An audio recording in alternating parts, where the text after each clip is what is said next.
thalidomide case. This thalidomide is the beginning of the concept of the GMP as well as pharmacovigilance. These two type of concepts were developed out of that thalidomide issue in 1962. You know, this thalidomide was developed that time in the Europe, and it was administered for sedation. So a lot of pregnant ladies were taking these medicines, this thalidomide, and after that, some children were born without arms or legs, which is called phocomelia. So this was a very disastrous effect, and it was banned that time. And it was found out that there were two enantiomers of the thalidomide, and one caused the sedation, that is the desired effect, while the other enantiomers caused this reverse birth defect. And undesired enantiomer could not be removed. It should have been removed by validated purification process, but it was not removed, and there was this GMP deficiency for by not having adequate quality control and quality assurance program. This could have ensured the assay validation of particular enantiomer and removal of the other enantiomers. Then in Haryana, a few years ago, we found that there was some toxic syrup. Again, it was due to diethyl glycol. Then there were some people in 2012. A lot of people died in Pakistan by taking some cough syrup, but it was not due to diethylene glycol. It was due to something else. What happened that there were some adult people, they were using full bottles of dextromethorphan containing syrup, cough syrup, for their intoxication.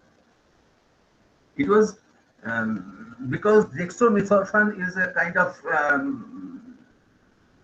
narcotic kind of drug, and it creates some hallucination, some sedation, something like that. But it creates a sort of intoxication, and for that, some people drank the full bottle or two bottles like that. But what happened that this dextromethorphan again had another polymer, which is levomethorphan. This levomethorphan, the form, the dextrorotatory, levorotatory polymorphic forms are there. So this levomethorphan is much more potent narcotic analgesic than morphine even. So this actually caused the death, and this is the raw material actually uh, was not properly segregated from this dextromethorphan was not segregated properly from levomethorphan. So that was the cause. Even in Haiti, there's a Pacific nation, Pacific Ocean island. There were a lot of children died by cough and cold syrup, which contained diethylene glycol. Similarly, there was some death in JJ Hospital, Mumbai, in 1986. 14 persons died by taking some. They was treated with some glycerol, but this glycerol contained industrial glycol. So that was the problem that time. And there were in the 90s there were deaths reported by the administration of cotrimoxazole tablet to patients, manufactured by a multinational company. Cotrimoxazole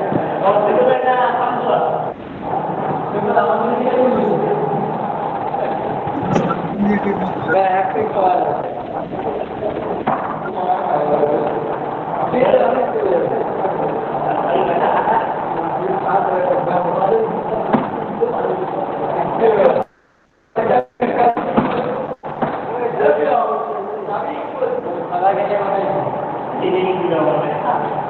Apa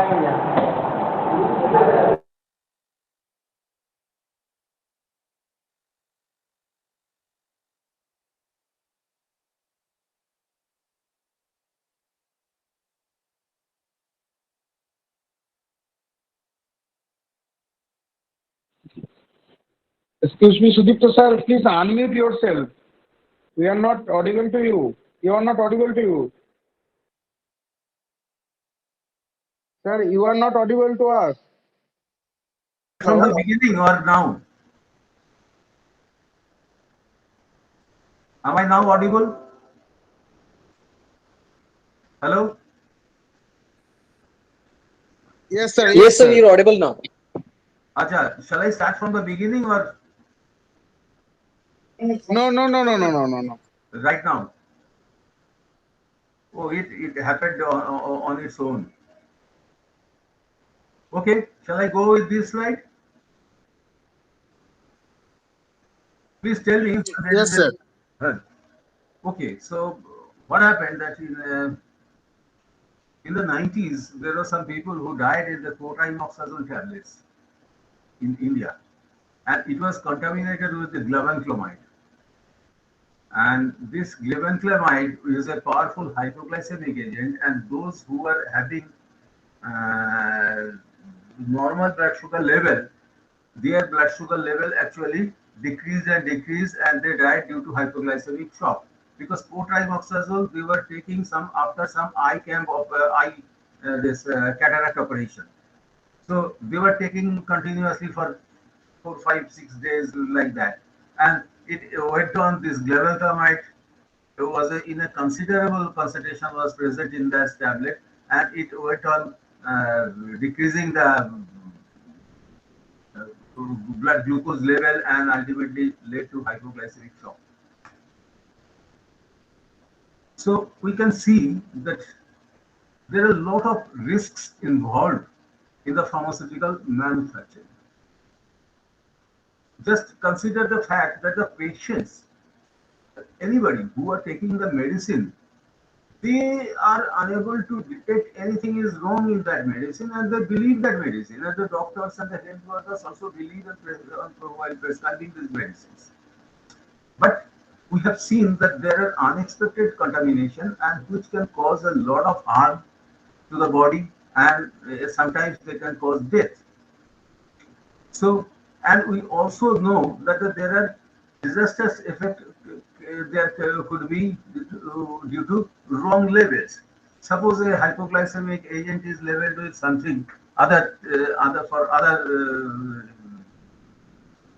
other ailment, and someone who is not diabetic is taking that medicine. So it is he will ultimately get hypoglycemic shock. So these are the problems with the wrong levels, which are which actually forms when there is a mix-up within the factory for different in the leveling and packaging operation. And we know about the ineffective treatment or adverse effect due to less than required ingredient or the too much active ingredient. There could be this ineffective treatment or adverse effect. And there is antimicrobial resistance. If we continue with dispensing and taking less than required dose of antibiotic and less than required dosage regime, so the antibiotic will cause the bacteria not to the bacteria will not die and you won't be cured, but at the same time the bacteria will become resistant with that kind of antibiotic. So which is an antimicrobial resistance which is very prevalent in India. So it is very difficult to find newer kind of antibiotics which are not uh, offering any on which the bacteria is not having any resistance. So poor quality medicines are health hazard, but health hazard for an waste of money because it is nothing is no nothing good is done by the poor quality medicine, and it is a waste of money for the people also. They lose the job, they lose the income while they are being sick. They spend so much money, and also government, they have the health system and the health dispensaries and all that, and they get that pure quality medicine. Their expenditure is also useless.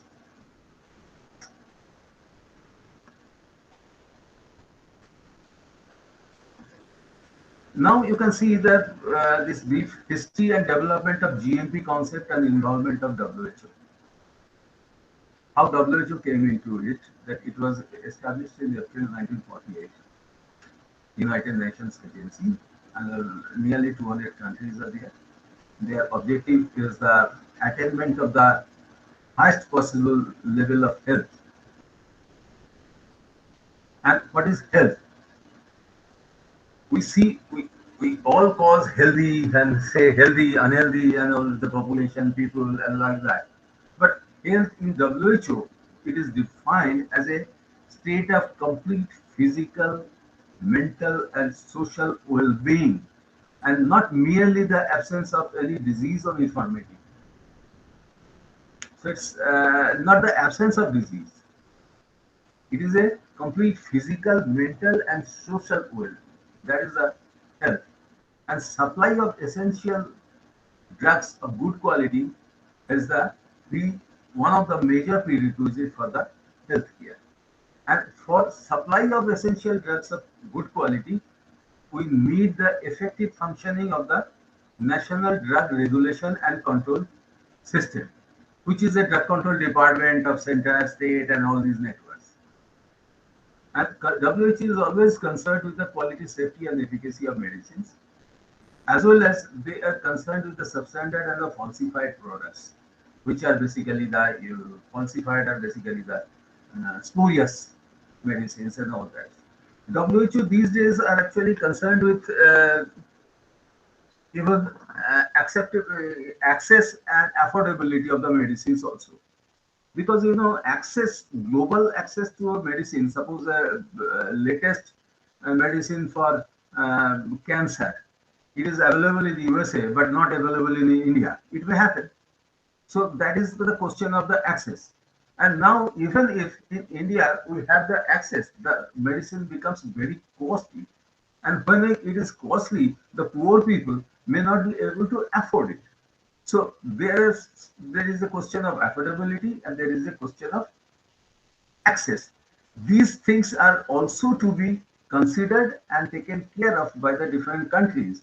So apart from the quality, safety, efficacy, and also the control of the substandard and the falsified products.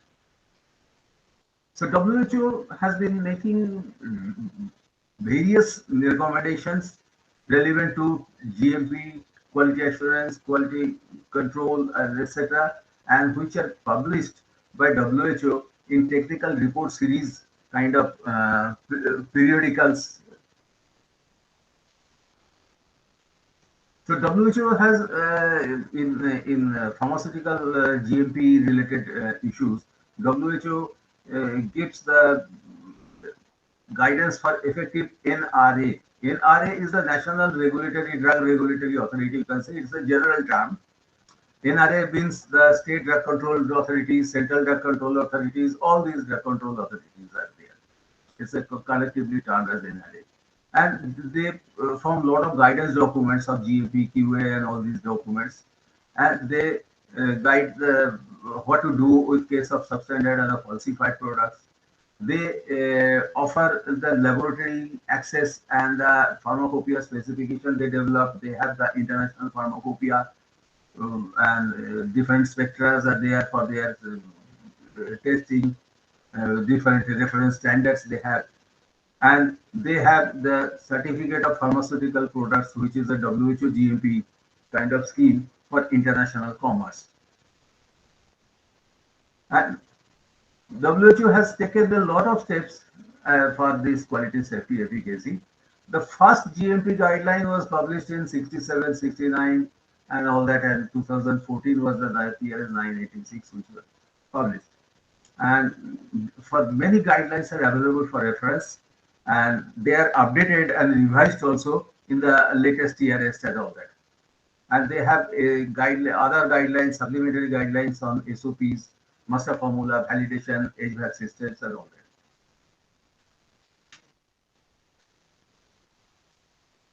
that. These are some of the guidelines which are available. So you can just go through those type of guidelines, and these can be downloaded very easily from the WHO website. These are the our some of the guidelines are highlighted, like Schedule M is for India and MHRA, EU GLP, in US you have FDA 21 CFR.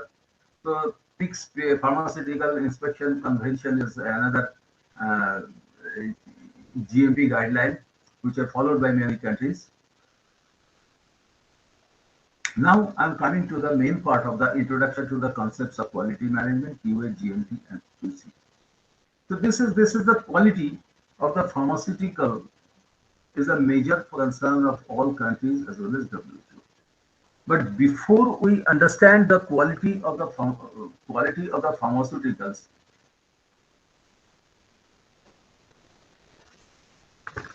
we need to understand what is meant by quality. Quality of drugs is one thing, but the quality in general, what does it mean actually? When we say that this is a quality, this is a bad quality, this is a good quality, what is meant by that quality? So I have tried to explain what is meant by a quality.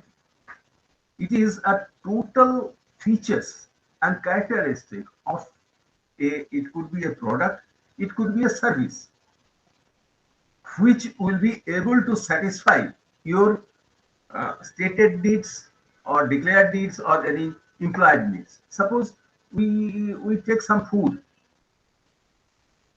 it has to be tasty. That is the implied need.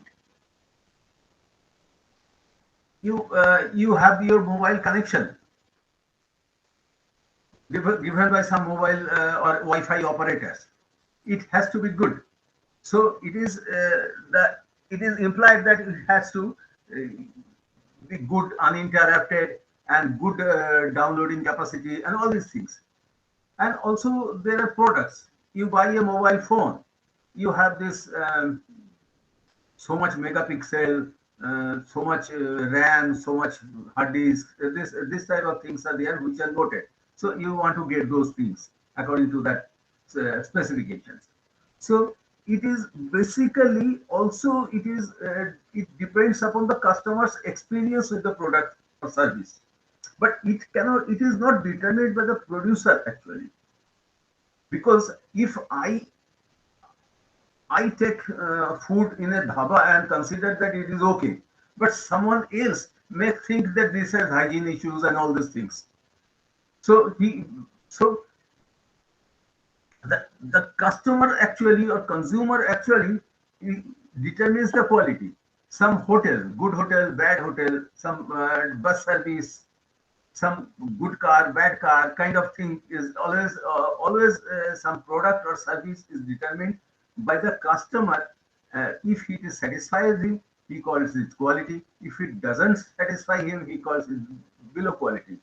I I write with bold pen. I like a bold writing pen. But if I am given a pen which does a fine writing, I may not like it. But you may like a fine writing pen over a bold writing pen. So this type of things are there. So this quality could be already declared or stated. It could be unstated. It is subjective due to experience, and it could be also technically defined with specifications. Now the issue is that to the extent to which the product or the service serves the purpose of the user is called the fitness for use. So we can call it very easily that is it fit for use for the user, for different individual user. So if it is fit for use, then it is quality product or the quality service. This universal concept of fitness for use is the quality actually. Now in case of pharma, we have product quality which are appropriate or compliant to the standard in force. They have safety, they do not pose any unnecessary risk, and they are effective. So in pharma product, we first of all it is fit for intended use. Then it is complying licensing condition, any pharmacopoeia or any permission, given by the drug control authorities, licensing bodies, and they do not place the patients at undue risk due to inadequate activity and or inadequate safety feature, and also they are to be effective. So the manufacturer has the overall responsibility for the quality of the pharmaceutical products. Now the quality standards, how these quality standards are enforced within the country. You know, this WHO GMP, from WHO GMP, our country has derived this national GMP, which is the Schedule N. And our country, drug control authorities, all state and central combined, can be called the NRA, National Regulatory Authority. And there are government laboratories in all states, mostly most states, and also in central government, there are a lot of laboratories which can be called the National Control Laboratory, which is NCL. So on the one hand, these drug regulatory authorities through the national GMP, they inspect the companies, they assess their GMP, and they permit or they grant license to them to manufacture the tablets, capsules, and injections and all these things. And they test samples also. And these laboratories, they conduct the test and analysis as per the pharmacopoeia specification and declare whether it is standard quality or not of standard quality. So this is these two ways, this quality of the pharmaceutical moving in the national commerce and all these whatever is manufactured, distributed, stored, administered, they are controlled actually. Now a quality system, a quality management function of a pharma company, there are basically uh, two systems are there. One is a quality system, which is the infrastructure and the organizational structure, the procedures, the process, the resources, all these things are there. And there is a quality assurance system, which is the actions are taken to bring the quality policy to the life. I'll come to quality policy later on. And this quality assurance actions ensure the and give the confidence that the product or the service will satisfy the requirements of the quality. Now there is a QRM, kappa, and PQR. These are three other things which are beyond some quality assurance, but these are also considered along with the along with this quality assurance and quality systems, which is actually beyond the our today's discussion. But however, just I'll touch these things a little bit. That there is a kappa. Kappa means you'll hear the term in the pharmaceutical industry a lot of things. Suppose some inspection is carried out by the company on their own or some outside agencies or regulatory drug inspector and all that people. They find some defects and they write to company that these are the defects. You remove it, and then they investigate. There could be some market complaints about the quality of the drug. So they investigate and they analyze the root cause of that and how it is out of specification, OS findings and all that, and they take some corrective and preventive action, which is called kappa shortly, and they are monitored and all that. And there is a quality risk management, which is in these days, quality risk management is a very important thing. Suppose it's a systematic process like a QA. It is the process of assessment, control, communication, and review of risks. It is applied proactively or retrospectively or the based of the scientific understanding. So this I'm not discussing right now. And there is a product quality review, which is whatever products are being prepared and they are giving the good results. A company sometimes take up and a sort of annually mostly they review all the manufacturing specifications, this starting material specification, manufacturing protocols, ITQC results, final product test reports. Everything is revised and how they can improve those things. This type of reviewing is done. Whether any method has to be changed, whether any machine has to be changed, anything. So they do. This is called the product quality review. So these all these things, this QA, GMP, QC, QRM, and kappa are all interrelated aspects of the quality management. Now I am coming on the little bit discussion on the QA and GMP and QC. Now, what is quality assurance? It is the systematic actions and arrangements that will ensure and give the confidence that the product or service will satisfy the requirement for quality of the intended use. Suppose I want to make some tablet granules. The tablet granules, this will be so much good that it will be for tablet compression purpose. It will be uh, for compression could be smooth, and also the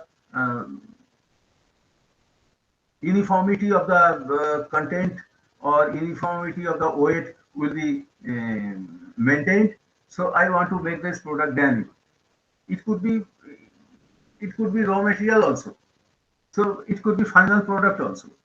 So I, I have to take some actions for checking different levels that the item will be useful for the next processing. So a final product will be useful for placing in the market for treatment, and they will be safe and all that, safe, standard quality and all that. So all these, which are all individually or collectively factors which are related to the quality of the product and which can influence the quality of the product, they are all under quality assurance. And it incorporates GMP, quality control, GLP, even good clinical practices also, and they can go up to product design. These days, quality by design, the QBD is actually you design the facility in this way that the quality can be maintained. So this way, this is being considered these days. So this quality assurance is a proactive process. It helps to prevent any quality problems that may arise during the manufacturing process or the any up to the distribution level and all that. And they are planned and systematic activities. So this is a proactive, and this is a responsibility for the all staff members. Suppose who are the persons who are cleaning the premises, the manufacturing area and all that. So they have also they if it is not clean, it can deteriorate the quality of the product. So there could be some contamination. So that is also these type of people are also responsible for the quality of the product. So this is the quality assurance is the responsibility for all people concerned. Now, in a nutshell, what does the manufacturer do? Manufacturer produces finished products like tablet capsules, injectables, or raw material, IP, BP quality raw materials, API, what we say, active pharmaceutical ingredient. So they mix the API with excipients. They process it some machines and all that, some stages of manufacturing, and they pack it into some packing bottles or strips or blisters and all that, and then they produce the final product. So they purchase as per the specification. They have storage, dispensing, this type of things. There are different production stages, and then the final product is tested through standards, reagents, and all that. Now, these factors contributing to, these are the factors. Some of the factors I have mentioned here. There are others are also there. These factors are actually all interconnected. So we cannot take eye of another one factor or other. So these are all interconnected, and any deviation may give the chance of uh, GMP, loss of GMP or loss of quality or safety or efficacy. So these are the essential elements of quality management. I have just made in some blocks: sanitation, hygiene, product recalls, production analysis. These are all different topics.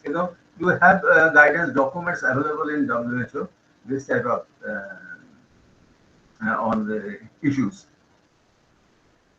The function of a quality assurance system, they first they do with the development of the product development. Then who will do what work? The managerial responsibility within organizational structure, and define the managerial responsibility, write those things. They will provide the SOPs for production and testing, control, all these things, cleaning. Then they will organize the supply and use of the correct starting materials. They actually set the controls and tests for different stages of manufacturing and packaging. Then they ensure the finished products is correctly processed and checked before release, and they are released by an authorized person after thorough review of the production documentation and all other parameters. They provide for how storage and distribute, how to store it, what are the conditions to be maintained, like that. And they also organize self-inspection and audit. Now coming to the GMP. GMP sometimes were considered that is a more work, more cost, more headache, something like that. But it is not the actual, but it's a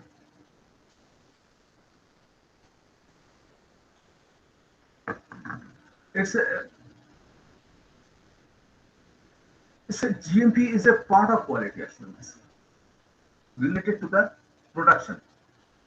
It ensures that the products are consistently produced and controlled to the quality standards, appropriate quality standards, and as per the license or marketing authorization given to the company.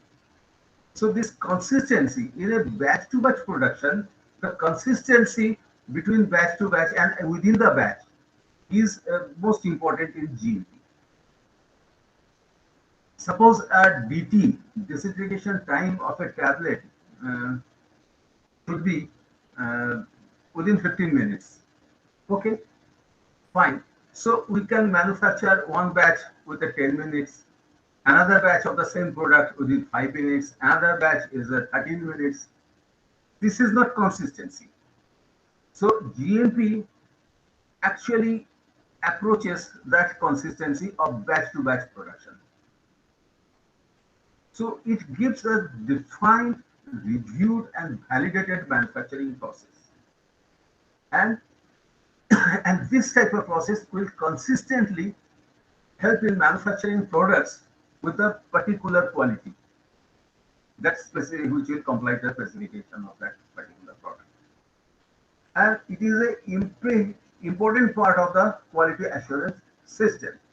And it is on a technical standard by which the WHO certification, which is COPP scheme, is called, which is for country, for import or export, but between the different countries, the quality of the for the assurance of the quality of the pharmaceutical, this GMP is implied upon this COPP system. One country's COPP for a product of manufactured in that country is accepted by the other country for import. So this is a scheme devised by WHO and followed in India, and there are more than 1,400 companies in India who are having WHO GMP certification for different products, and they are exporting a lot of products to some other countries. Now it's a quality relationship. You know, first of all, there is a quality policy, which is a statement by the top management of the company of the intention and the direction of the company about quality. It's a statement, a few lines maybe. It's a corporate policy. And quality management system is that management function which can define and which can implement the quality policy of the organization. And quality assurance, I told you that total actions that ensure the confidence that the product or service will satisfy the requirement of quality, That's a quality assurance, and GMP is a part of quality assurance. It deals with the risks that cannot be tested. It brings quality into the product. And the quality control is a part of GMP, and which is mainly doing the testing of the materials, components, and the final products in accordance with the standard. And they also test the production environment and the facilities. It is shown in another way. This management system, quality objective, quality manual, and within that is a GMP, and within that is a quality control function.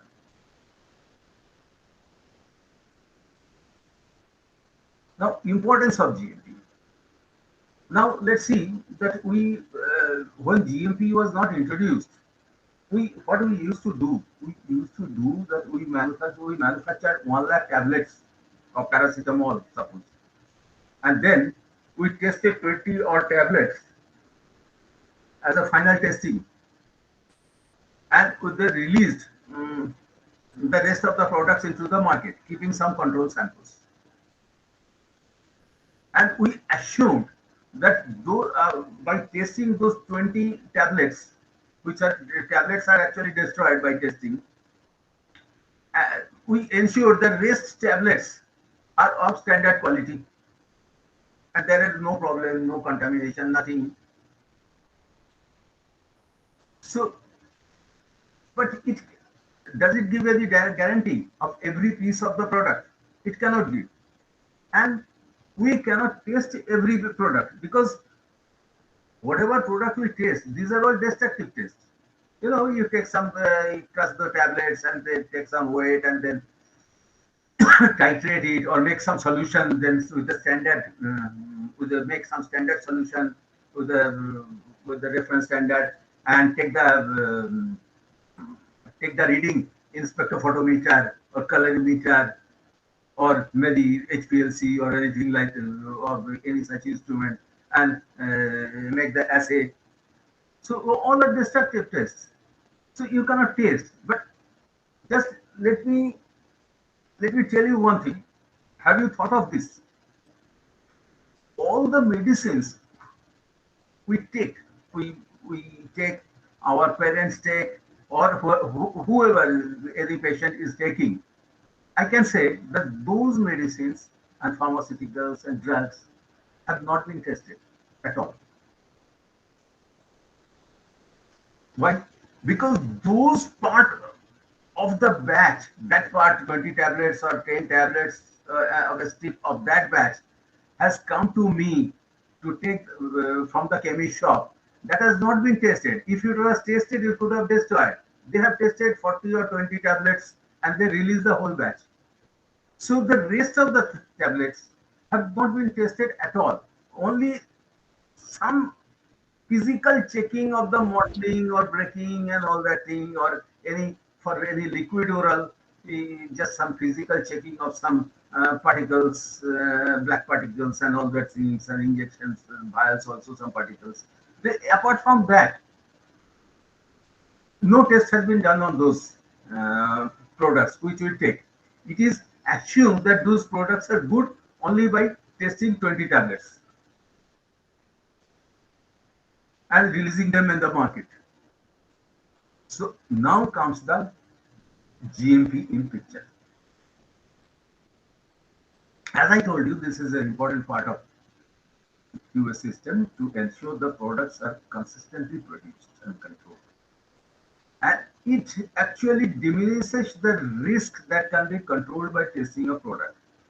By testing of a final product of 20 or 40 tablets, or very few tablets or capsules or whatever formulations, you cannot control cross contamination or mix up. You cannot have these type of ideas, right?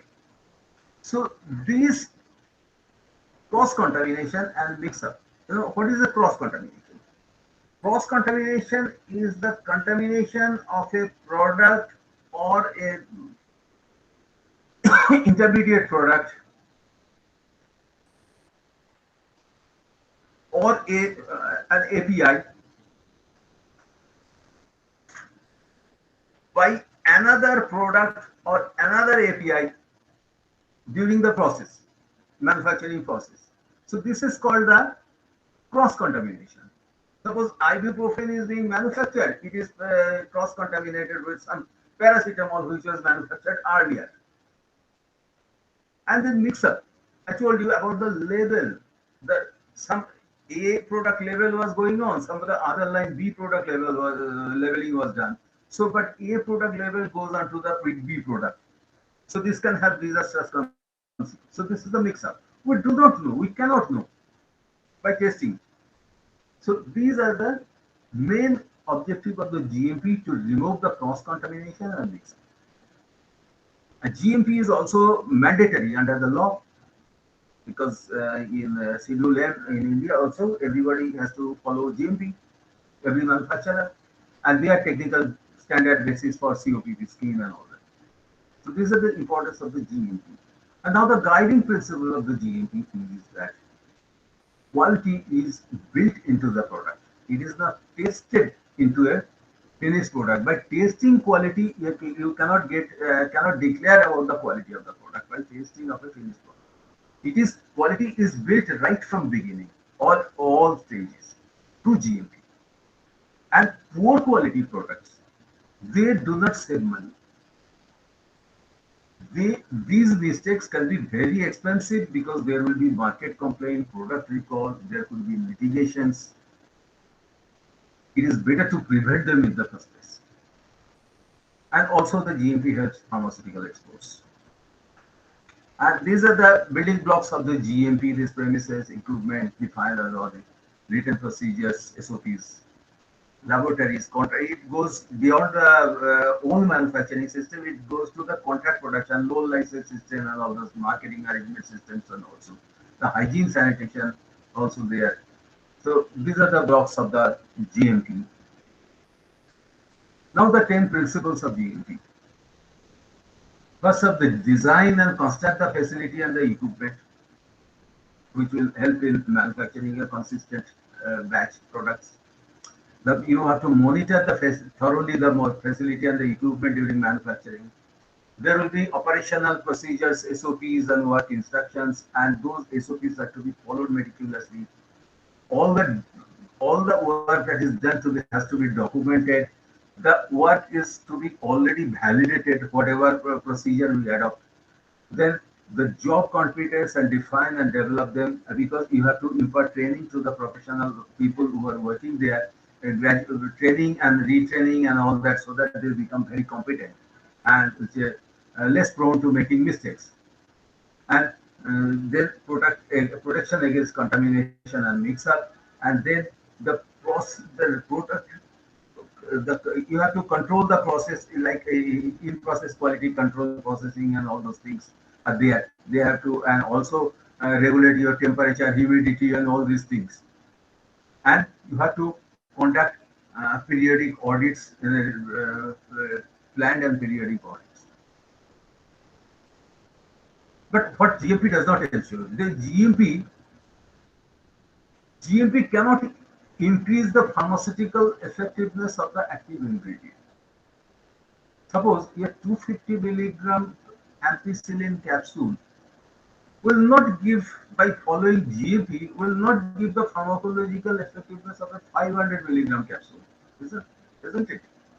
But if it is a 250 milligram ampicillin capsule, this GMP consistently will give the pharmacological effect of a 250 milligram ampicillin capsule, isn't it? So that's the thing. It does not increase any pharmacological effect. What is claimed there, that is actually adhered to without any undue effect, or making it risk-free and making it consistent.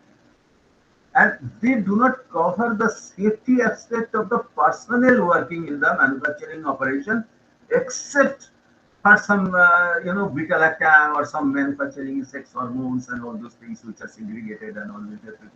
Personal people are changed frequently like that.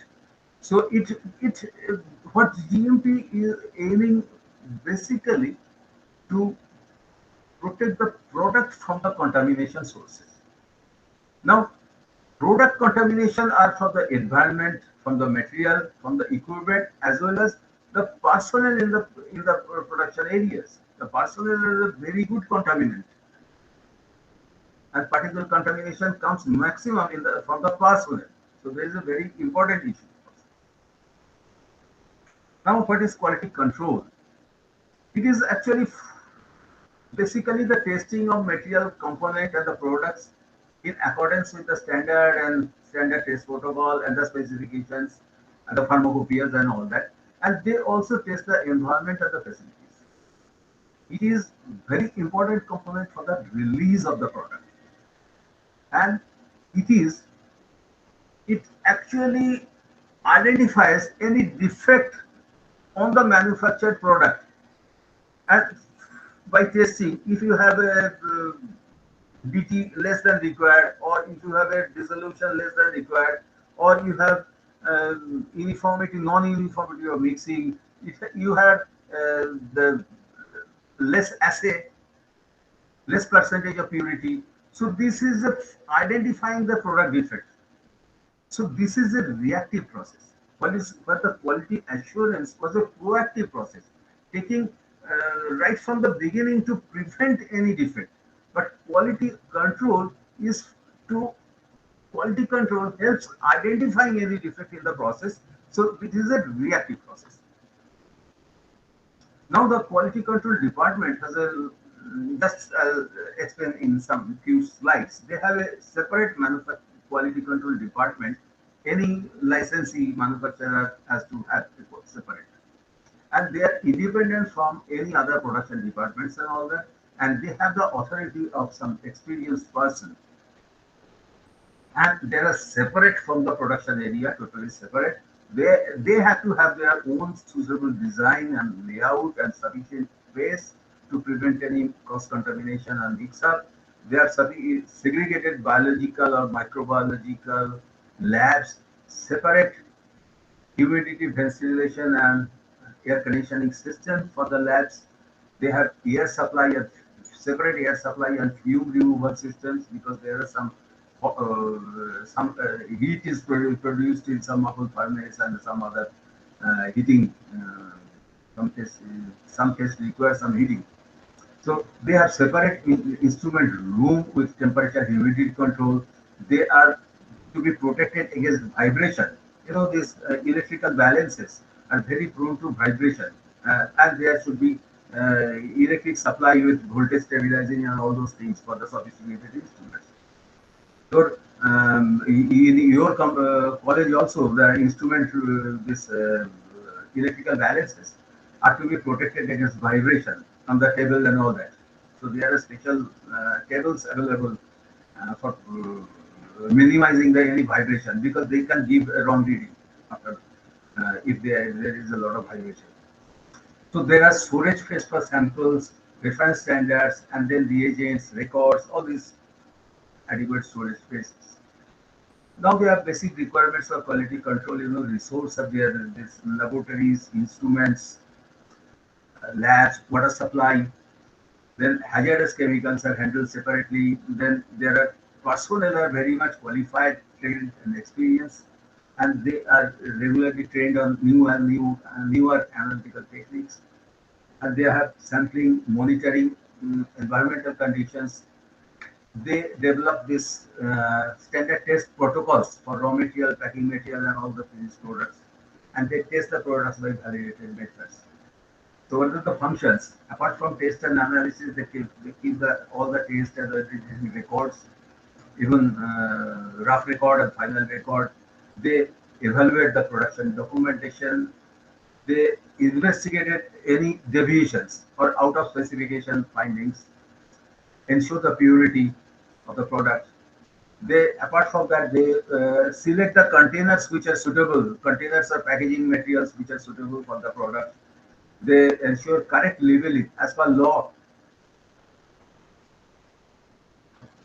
and then storage. They carry out the storage of the retained samples of starting materials and finished products under proper temperature and humidity conditions.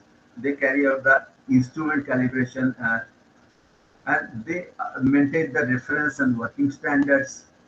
Then there is stability testing are conducted by the QA bodies. The complaint investigations are there, and also they monitor the environment. How clean is that by exposing plates and all that, settle plates and all those things, and reading, taking the bacterial count and all that. Assessment of the finished products. They actually, apart from the testing the final product, they have to assess the production condition, the in-process test results, the manufacturing documentation whole has to be assessed. Then finished product specification has to be matched to the finished product actually, whether they comply with that, and the finished product is also examined. After that, and then the finished product is released. Now so GMP could be termed as a sort of football match.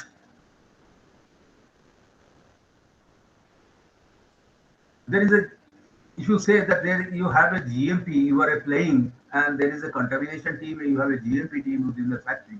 Their premises, equipment, environment, all those things are validated and proper. And this team is to deliver the products which are fit for you, safe and standard quality. But on the opposite side, there is this contamination team, which can give you a particulate contamination, microbial contamination, and the mix-ups. They are score. They are always trying to score goals against you. So this way, you have to defeat them. So this is a sort of model just I have just given casually. I have almost come into the end of my presentation. I'll just show you a childhood story. Just one small deviation can cause a havoc. So that's the moral of the story. As you can see, that for the loss of the nail, the shoe was lost. For the loss of the shoe, the horse was lost. And for the loss of the horse, the general was lost. And for the loss of the general, the battle was lost. And all for the loss of horseshoe nail.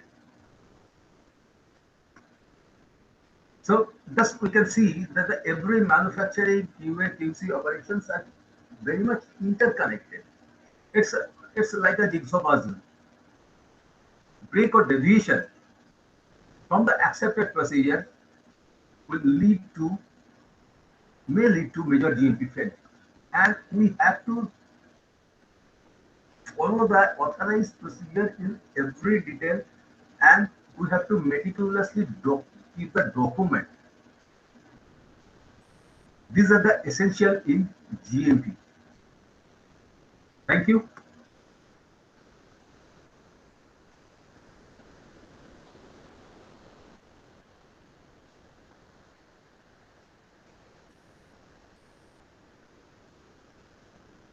Well,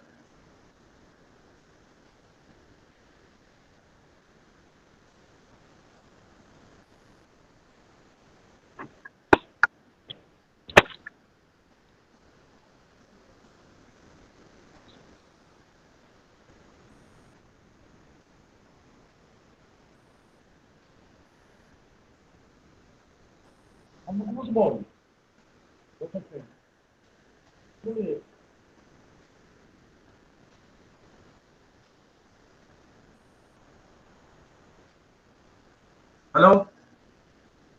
Hello. Hello.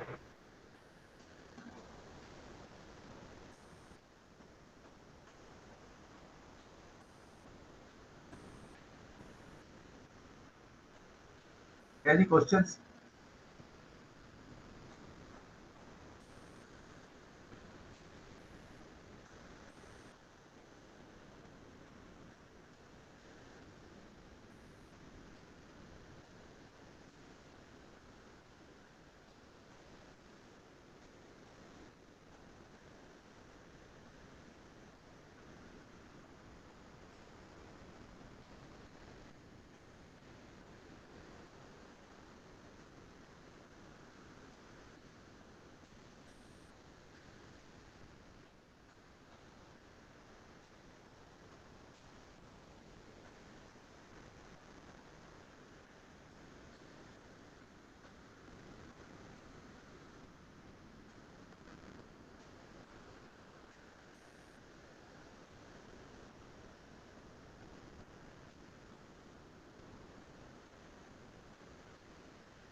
students. If you have any questions, you can ask, sir.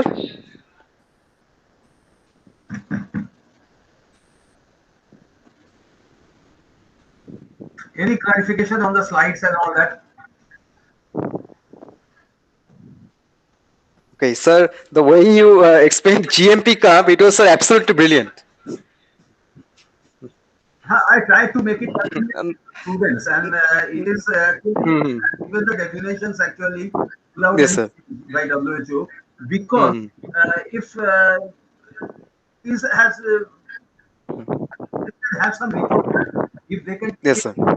and all that, Hmm. it can help in answering some questions and all that. Hmm. Otherwise, Definitely. normally the presentations to the industries are very brief. Actually, the Yes, sir. more explanation kind of writing Hmm. is very one line, just like that, Hmm. these few lines. So these I Definitely. find that the students may have some less recall value. Hmm. So this way I have actually prepared a little bit more matter slides. Hmm. So as they're just now learning, and this is a new thing to him. If there are final year students Hmm. studying this GMP, Hmm. these things and the regulations, they Hmm. that actually. So tell me if anybody has any clarification.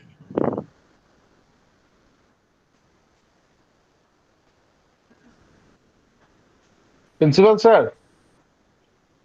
Hello. Hello. Hello, Principal sir.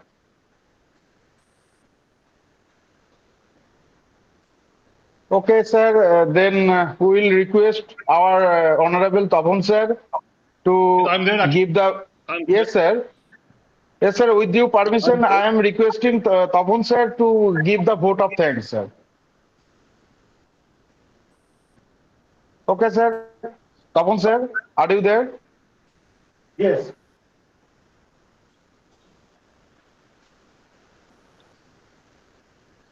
I would like to extend my heartfelt gratitude to all of you for joining us today in the enlightening webinar. Our sincere appreciation goes out to our distinguished speaker, Mr. Sudipta Dey, formerly Deputy Drugs Controller of India and Technical Advisor of Indian Pharmacopoeia Commission, for sharing his invaluable insight and knowledge with us. I also want to express my gratitude to the organizing team and our respected chairman, Dr. Prabhas Ghosh, and principal professor, Dr. Parthasarathi Roy, for their unwavering support in making this event possible. Last but not least, a big thank you to each and every student for your active participation and engaging questions. Your presence has enriched this webinar, and we hope you found it both informative and inspiring. We look forward to your continued engagement in future events also. My special thanks to Professor Nilanjan Odhikari, Professor Samadip Singharai, and other all the faculty members of PGMS for their active participation and cooperation for this event successful. I'm also expressing my gratitude to all the staff of the Guksai Abhinandan Sangha for the success of this event. Thank you once again and have a wonderful day. Long live Pharmacist Day. Thank you, sir.